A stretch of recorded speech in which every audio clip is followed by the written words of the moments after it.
Habib ini dzurriyyah Rasulullah, darah dan dagingnya mengalir darah daging Rasulullah sallallahu alaihi wasallam. Tetapi bukan orang yang maksum, bukan sosok yang suci dalam arti tidak pernah berbuat kesalahan, karena bukan nabi. Dzurriyyahnya Rasulullah ini bukan Rasulullah, tetapi ada keistimewaan karena darah dagingnya, nasabnya bersambung kepada baginda Rasulullah SAW. Ulama ahli nasab menyepakati hanya dua, dari jalur Sayyidina Hasan dan dari jalur Sayyidina Husain, tidak lainnya, dengan sejumlah dalil hadis. Kemudian bagaimana kalau oknum, saya katakan oknum habaib, ada yang dinilai tidak baik lalu dikomentari oleh seseorang karena sudah media massa memframingnya menjadi buruk, mencitrakan buruk atau bagaimana, dan beliau misalkan punya perilaku yang memang secara sekilas pandangan mata seperti memprovokasi, seperti mengeluarkan beberapa kalimat yang tidak santun dan seterusnya. Nah, perbuatan jelek tetaplah jelek siapapun pelakunya. Ini ya, ada satu gambaran yang sangat tepat, dan ini yang menyampaikan Habib sendiri.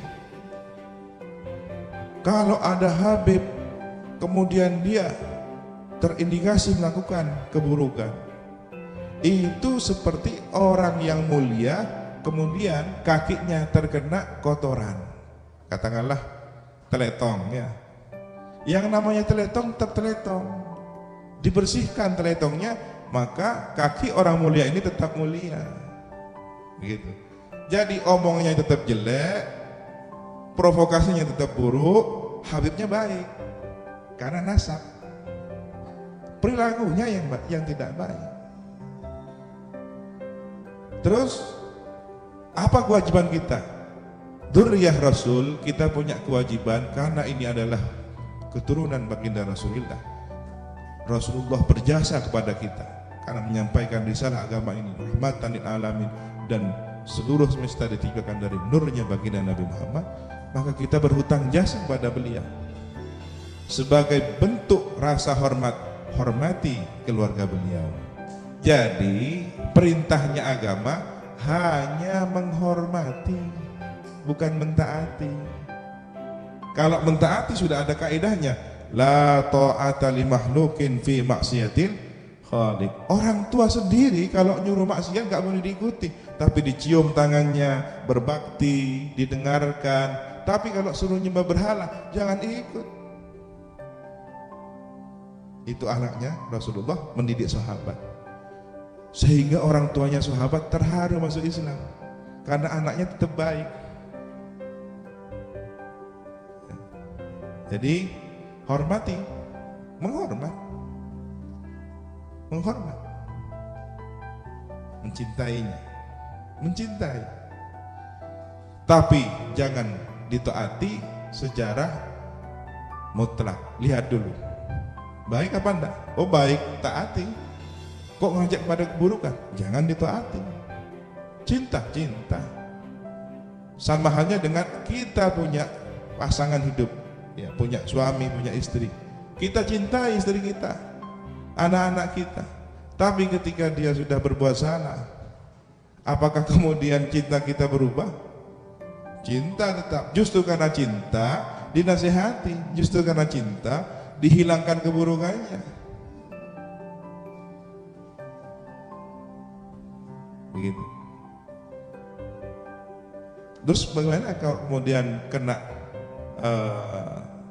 doa di sininya, kening tolah ya, karena gara-gara mencaci maki kemudian stroke ya. Ya jelas, karena ini adalah orang yang harus dihormati dan dicintai, kok malah dicaci maki. Loh, bukankah kita nggak setuju kepada perbuatannya? Kalau Anda mencaci ke perbuatannya, Anda tidak mungkin kena stroke. berarti ada yang salah dalam cara mencaci makinya. Kalau sudah mencaci maki pribadinya, individunya, bahkan nasabnya, hati-hati. Disitulah doa buruk menimpa pelakunya. Ya. Jadi yang kualat itu bukan karena kemudian karena Habibnya, enggak. Ya. Karena dia itu melampaui batas, membenci perbuatannya. Yang mestinya hanya perbuatannya saja yang dibenci, sampai pada individunya. Ya, ini yang salah, dan ini yang sedang terjadi di negeri ini. Mudah-mudahan kita lulus dari ujian fitnah zaman ini. Umat dianugerahi akhlak yang baik.